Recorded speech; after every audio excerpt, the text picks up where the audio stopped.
So that's been there for 3 days now, since Wednesday. Today is Saturday morning, September 14th. And yet the Greenville Group is blatantly asserting in their legal documents that I am responsible for creating bad conditions in this building. Well, I don't know. Who's creating bad conditions here? I suppose that I'm somehow responsible for these large bags of trash occluding part of the hallway, even though they have nothing to do with me. And up until yesterday, there was a gigantic mattress being stored in this rear stairwell area that was completely blocking access to the emergency exit. And that mattress was there for a month. And it had nothing to do with me, not my mattress. But the Greenville Group keeps falsely claiming that I'm responsible for bad conditions in this building. Yeah, so that means that I'm like God, because these mattresses have nothing to do with me and bags of trash that have nothing to do with me. Let's see what else kind of junk that the Greenville Group keeps storing in these rear stairwell areas. They have nothing to do with me, and yet I'm responsible for them. I had no idea I had that much power and influence. Yeah, so I guess this is all my junk too. I mean, if I'm responsible for the bad conditions in this building, in spite of the fact that none of this has anything to do with me, then I must be really more powerful and influential than I even realized, because clearly they're assigning to me abilities and influence that I don't have. This is not my stuff, and I have nothing to do with this stuff, but it is creating bad conditions in this building. And the city of Boston has issued a code violation citation to the Greenville Group for all of these bad conditions. And unfortunately for the Greenville Group, this has nothing to do with me. So their lies and their slander and their scapegoating of me as being responsible for everything that goes on in this building is pathetic and doesn't hold water. And they're a bunch of liars. They also don't know anything, as evidenced by the fact that they keep telling everybody that I'm crazy, stupid, and I'm a hooker. Well, they clearly haven't seen my resume or the list of 14 or so scientific studies that have been co-authored in some of the highest end scientific journals on the planet under my name. They're really stupid. They think that any female that they don't like is a hooker.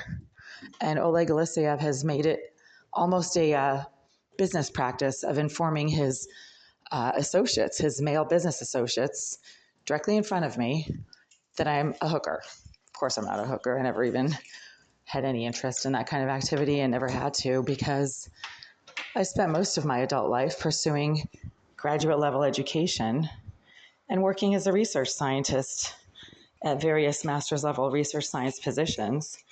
I never needed to be a hooker. I was making plenty of money as a scientist. Why the hell would I be interested in having anything to do with disgusting, horny men with behavioral issues? Such as the one next door, who's a piece of shit. He's going to spend the rest of his life whacking off to four walls in an empty room because he's got such serious issues with women. He never leaves his unit.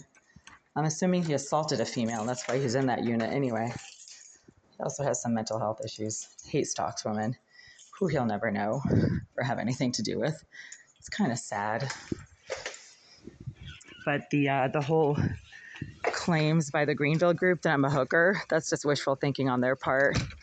Shows how mentally disturbed that they are, all the way up to the top of their management hierarchy.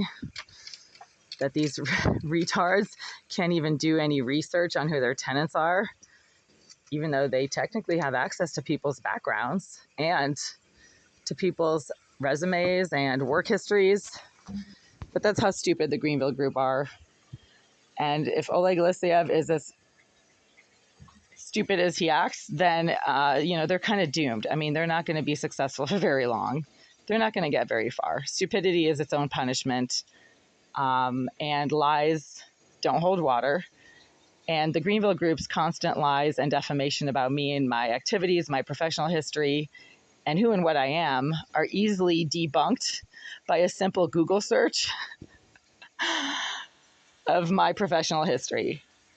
Their wishful thinking is embarrassing and pathetic for them.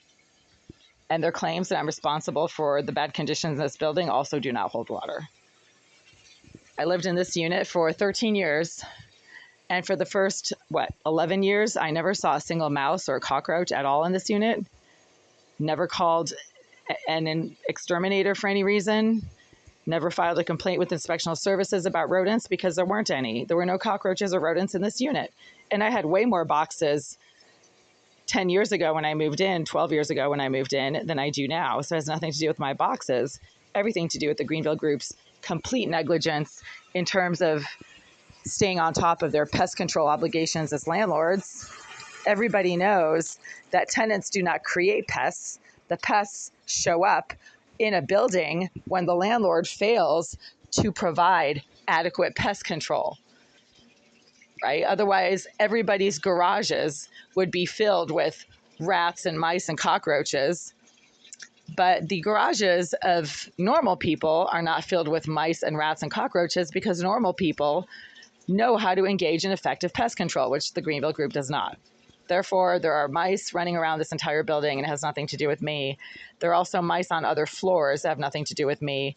And up until a few days ago, the Greenville Group was storing large amounts of trash and junk in the rear stairwell areas that were obviously not helping their rodent infestation problem and had nothing to do with me.